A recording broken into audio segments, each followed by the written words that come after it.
Секогаш кога Обединетите нации ќе посветат ден на нешто, тоа значи дека тоа прашање е исклучително важно.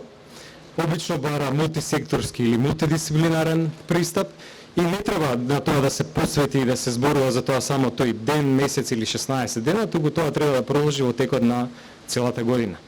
Во рамките на нашите ингеренции, во рамките на обврските преземени со Истанбулската конвенција, ние во Министерството за здравство во периодот кој што измина, преземавме обврска и формиравме 3 центри за третман на жртви од сексуално наследство. Тие се лоцирани на гинеколошка акушерската клиника во Скопје, клиничката болница во Тетово и општата болница во Куманово. Тука работат експерти од повеќе области, секој во рамките на својата експертиза согласно протоколите, и тие експерти ги препознаваат, но и соодветно ги третираат сите жртви кои што се јавуваат на овие места на кои што бараат помош. Многу често се соочуваме со тоа да жените, девојките, било кој жртва на наследство не сака да каже дека е тоа вистинска причина за последиците за кои што се јавува. Затоа е многу битна едукацијата, затоа преземавме активности заедно со катедрата за семејна медицина на медицинскиот факултет во Скопје се едуцира над 60 здравствени работници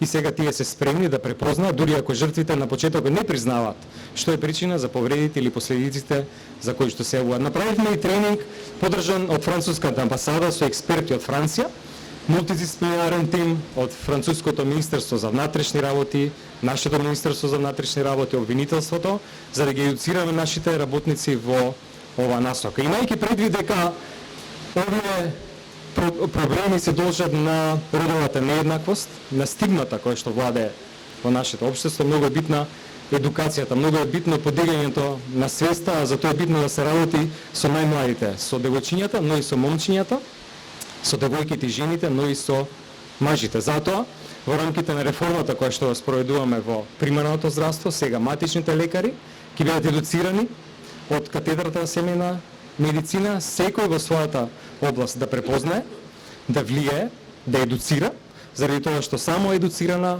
младина може да го искорени овој сериозен проблем. Благодарам.